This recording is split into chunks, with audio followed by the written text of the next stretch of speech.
Good evening and welcome to NTD UK News. I'm Stuart Lees. The top story tonight. The first evacuation flight of British nationals and embassy staff has arrived in the UK from Afghanistan. Defence Secretary Ben Wallace admits the UK will try its best, but some people won't get back. It's sad, and the West has done what it's done. Also tonight, a look at the ethics around vaccine incentives as both Asda and National Express join firms offering rewards to their vaccinated customers.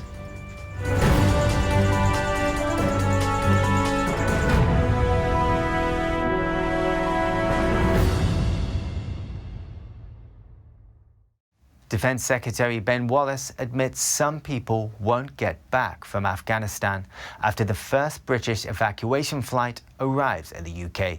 NTD's Condemns brings us this report. Defence Secretary Ben Wallace says British troops are racing against the clock to get UK nationals and local allies out of Afghanistan. We're not doing other diplomatic functions. We are simply there to process all those British passport holders and all those people we have an obligation to. And, our men and women of our armed forces are risking their lives in doing that, but that is the right thing to do. They've risked. Wallace says the UK plans to evacuate those who have passed security checks, but also admits some of them won't get back. I have engaged through a third country yesterday to make sure we seek assurances from the Taliban to protect our people and indeed the people we're trying to work to get out. As a soldier himself, Wallace says it's sad to see the Western-trained Afghan security forces collapse in a matter of days. Because it's sad, and the West has done what it's done. And we have to do our very best, Nick, to get people out and stand by our obligations and 20 years of sacrifice. The Ministry of Defence say the first evacuation flight carrying British nationals and Kabul embassy staff arrived in the UK overnight. Prime Minister Boris Johnson has recalled Parliament to debate the crisis. He calls for allies not to recognise the Taliban. We don't want anybody bilaterally recognising the Taliban. We want a united position amongst all the like-minded as far as we can get one, so that we do whatever we can to prevent Afghanistan lapsing back into being a breeding ground for terror. The Prime Minister says the UK's ambassador is working round the clock in Kabul airport, helping process applications. As you know, about 2,000 Afghans have already left and come to this country under our resettlement scheme, and we're going to get as many as we can out in the next few days. But plainly, the situation remains very difficult. On Sunday, the Taliban entered and took control of the capital, Kabul. It seized nearly all of Afghanistan in just over a week, despite the billions of dollars spent by the US and NATO to build up Afghan security forces. In Kabul, hundreds of residents rushed to the bank to withdraw money from their accounts, but in vain. Bank workers come out and say, "Go back, we don't have cash." Next time they say to wait until receiving the cash. Next time they say, "We haven't done the counting yet." Just they come and go. Crowds of Afghans are rushing to escape the country. Witnesses say 5 people were killed in chaos at Kabul airport on Monday. More than 60 countries, including the UK, the US, France, Germany and Italy, made a joint statement calling for those in positions of power and authority across Afghanistan bear responsibility and accountability for the protection of human life and property. These countries say Afghans and international citizens who wish to depart must be allowed to do so. Condemns, NTD News. One of the biggest pro-democracy groups in Hong Kong announced it is dissolving on Sunday. Its former leaders are now in prison under Beijing's national security law. NTD's Trevor Piper has the story. A pro-democracy group that organised some of the biggest protests during political upheaval in Hong Kong is dissolving. The Hong Kong Civil Human Rights Front says it can no longer operate. According to local media, the group is facing a police investigation into possible violation of a national security law. Former leaders of the group are currently in jail on charges related to their activism. The Civil Human Rights Front is the organiser of the annual protest march marking the territory's handover to China in 1997. The group is the largest to disband amid a sweeping crackdown on dissent in the region. Earlier last week, Hong Kong's largest teachers' union also disbanded. The crackdown follows Beijing's imposition of the national security law last year. The legislation outlaws secession, subversion, terrorism, and foreign collusion. It was used to arrest more than 100 pro-democracy figures and close pro-democracy newspaper Apple Daily. The crackdown has virtually silenced opposition voices in the city and drawn US sanctions against Hong Kong and Chinese government officials. Trevor Piper, NTD News. The nightclub industry is feeling the pressure as it grapples with the Prime Minister's decision to make vaccine passes a requirement for entrance. The measure is set to be introduced by the end of September, and so far, no further details have been released. Here's NTD's Condemns with the details. Some in the nightclub industry are voicing concerns about the looming introduction of a vaccine pass for partygoers entering their venues. They say they haven't been given clear guidance. How do you check? What's expected of you? Is it just the UK one? Can we integrate EU, international vaccines? If you have people that can't have the vaccine for health reasons, how do they come and enjoy a night out? There's so many variables. Let's be perfectly honest here, there's no perfect solution to any of this. Nightclubs reopened in England last month, but on the same day, Prime Minister Boris Johnson issued a warning. We do reserve the right to mandate certification at any point if it's necessary to reduce transmission. And I should serve notice now that by the end of September, when all over 18s will have had their chance to be double jabbed, we're planning to make full vaccination the condition of entry to nightclubs and other venues where large crowds gather. Representatives of the industry say young people are being coerced to get the vaccine and could rebel.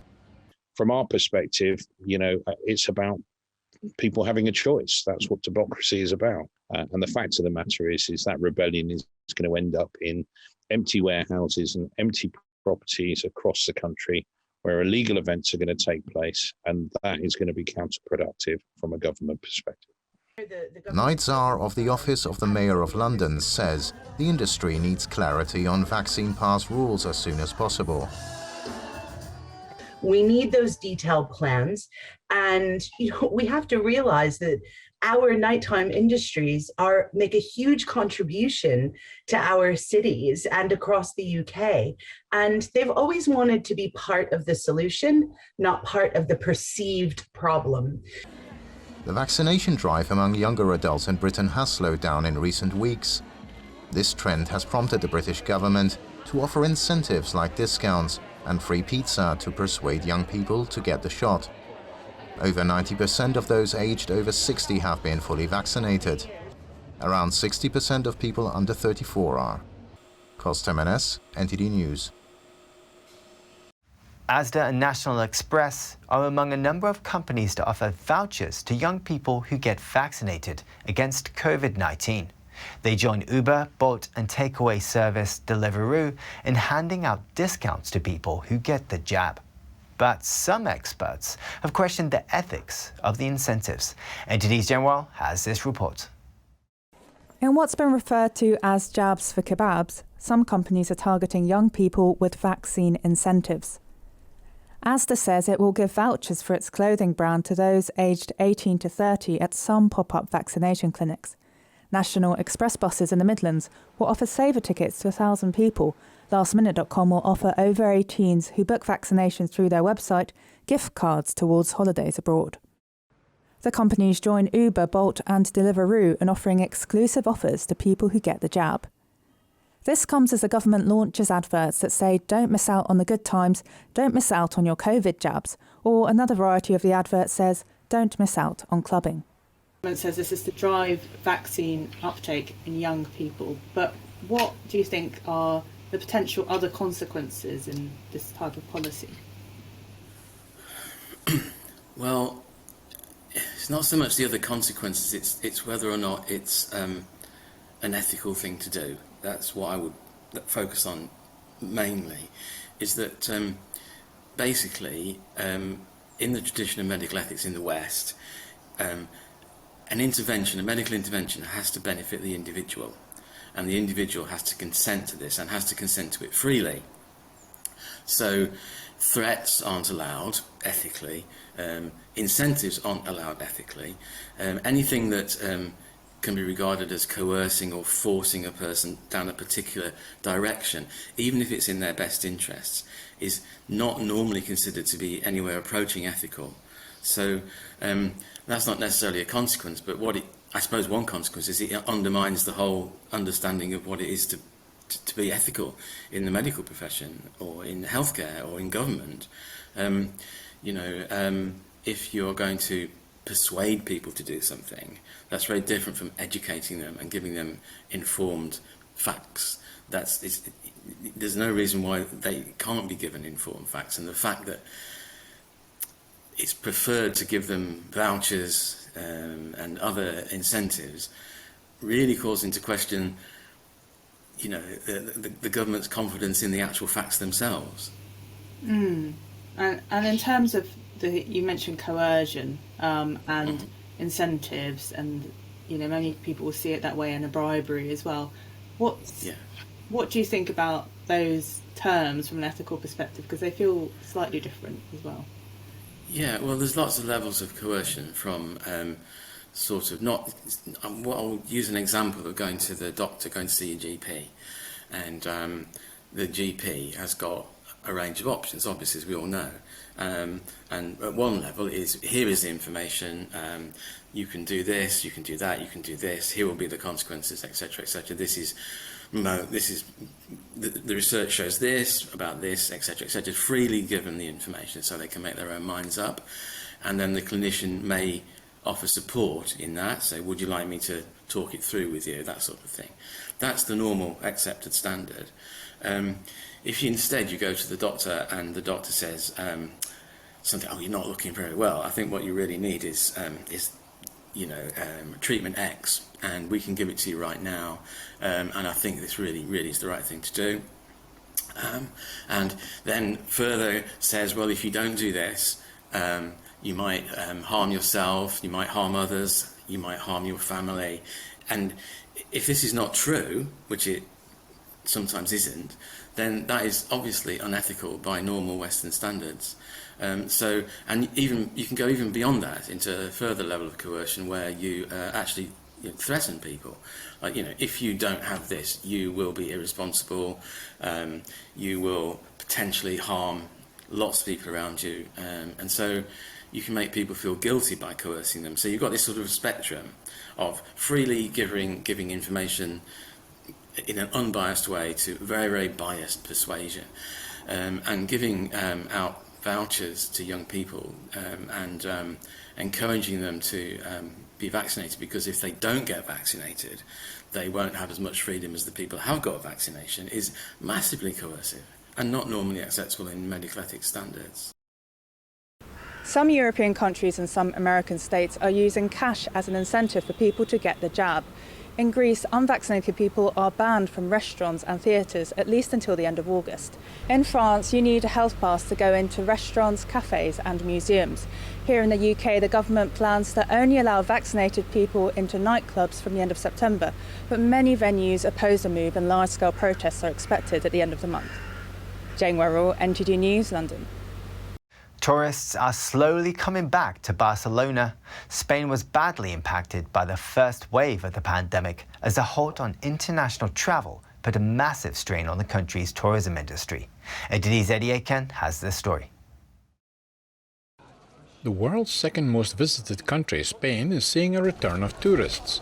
Parisian tourist Vincent Harel is delighted to have crossed the border. This feels freer than France. What else can I tell you? And to top it off, we have the sun, so it's much nicer to come to Spain to visit Barcelona. Last summer's season was disastrous to the local economy.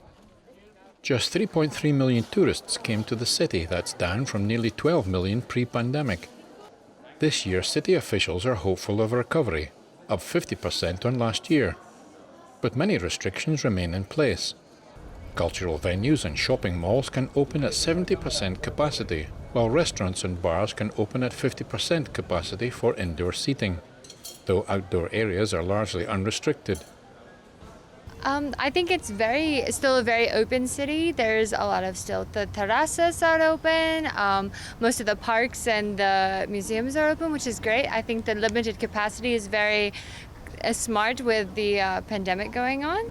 The city is under curfew between 1 a.m. and 6 a.m. and nighttime venues are currently closed. Terraces of bars and cafes are usually full at this time of year. Souvenir shops are trying to catch up on business, having spent months at a time forced to close. Around 3 million tourists visited Spain from January to May, a tenth of the amount on the 2019's figures. But visits surged in June, back to 75% of usual levels, giving hotels, restaurants and gift shops fresh hope for survival. Eddie Aitken, NTD News. Still to come, if you watched the Olympics, you may recall Team USA celebrating top of the table with 39 golds. Well, not according to state-run media in China. Find out more about that after the break.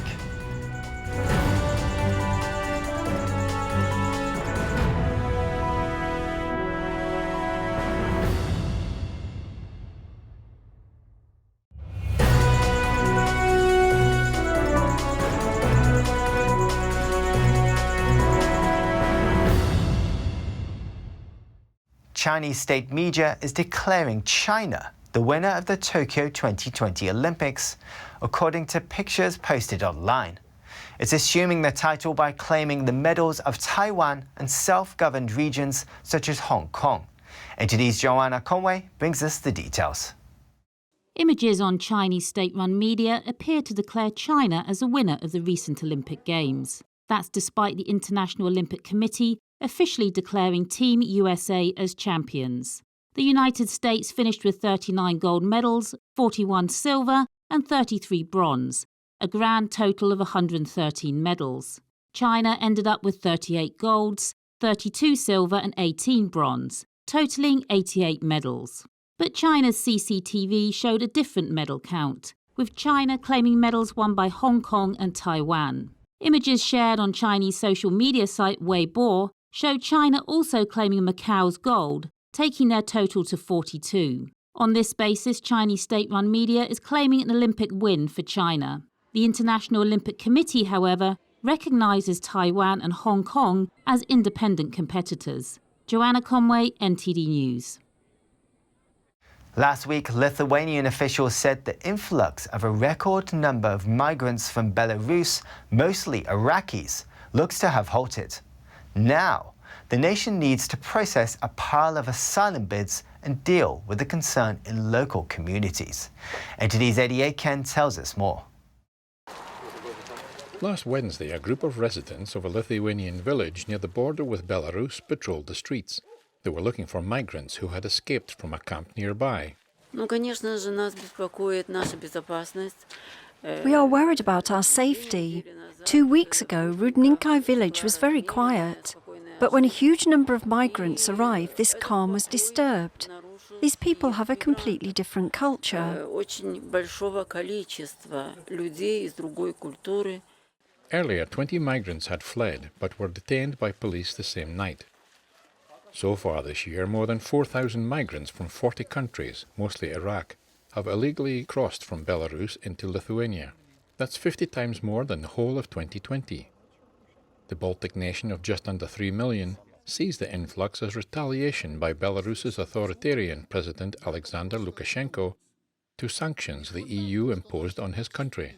While we understand that the authorities in Lithuania feels that the country and the population feels that it's victim of an instrumentalization and a certain form of events that destabilizes the way that things have been in the past, we have also drawn strong underline the victim character of the people who are caught up in this political context. Last week, Lithuanian officials said the influx of migrants looked to have halted.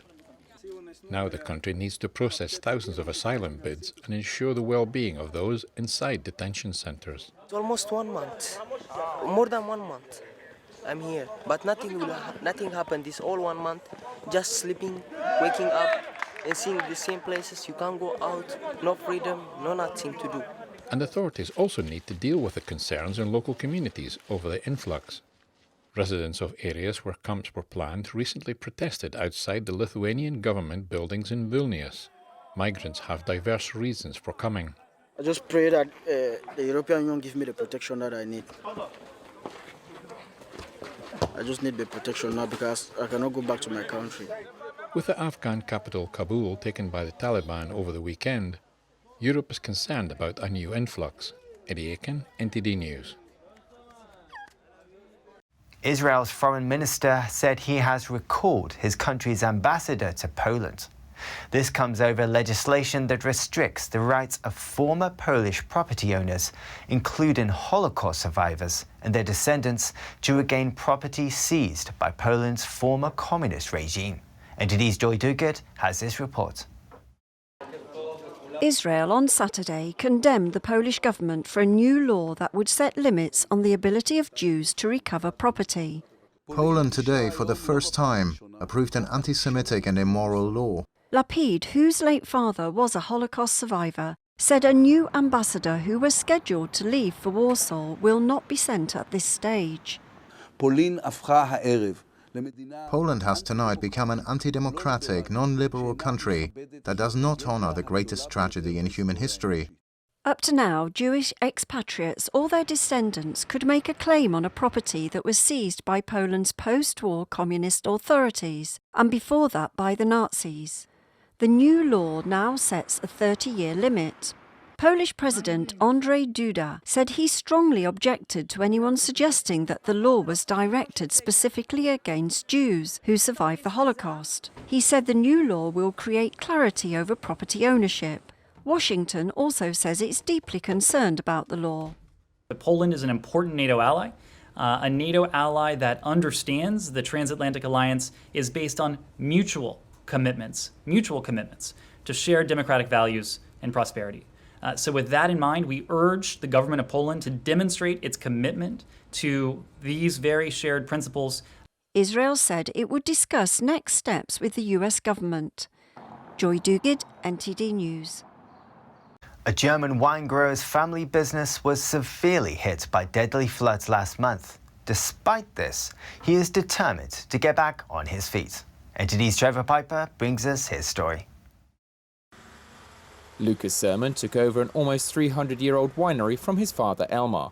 It's located in West Germany, in an area hit by the country's worst natural disaster in more than half a century. The clean-up from the flooding 1 month ago has left everybody tired and mentally exhausted. But Sermon is undeterred and is looking to the future.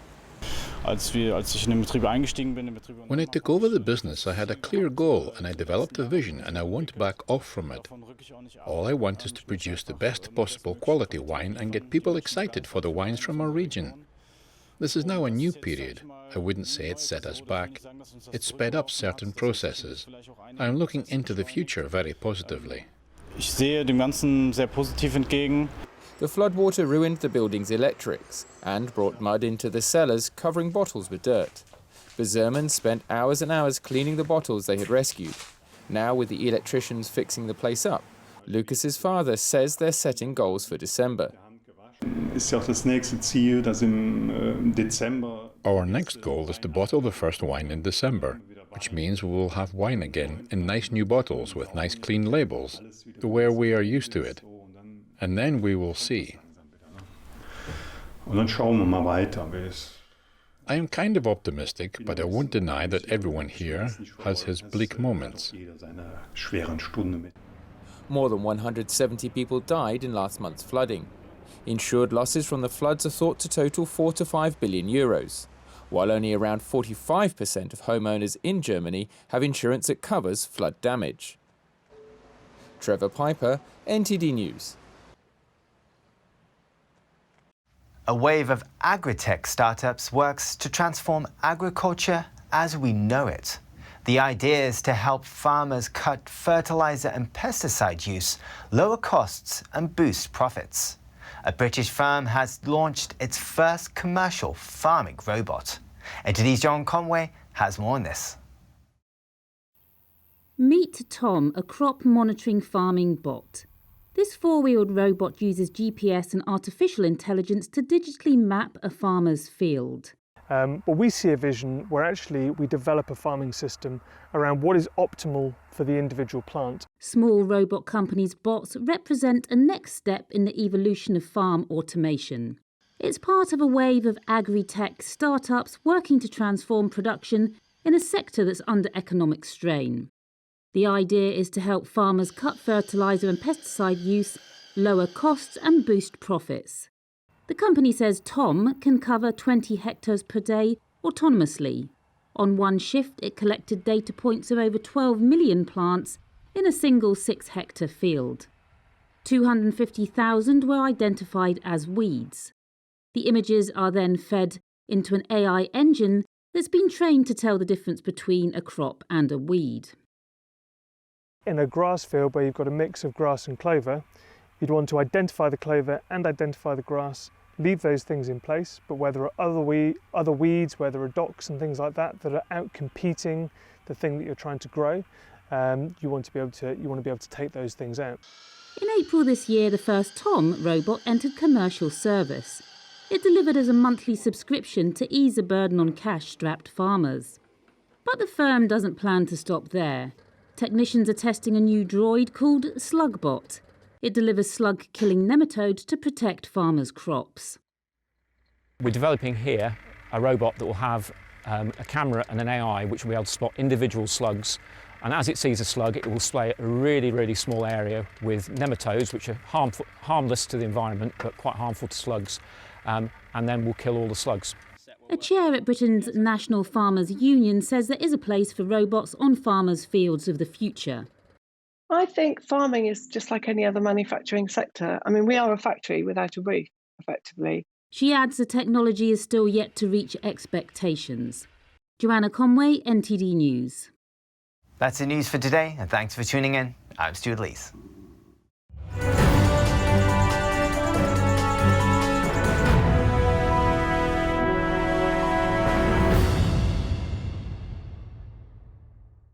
Thank you for watching our daily news show on YouTube. You can also watch our other programming on channel 190 on Sky TV or on Freeview via channel box on channel 271. In the meantime though, please give this video a like and hit subscribe to our channel. Have a good day.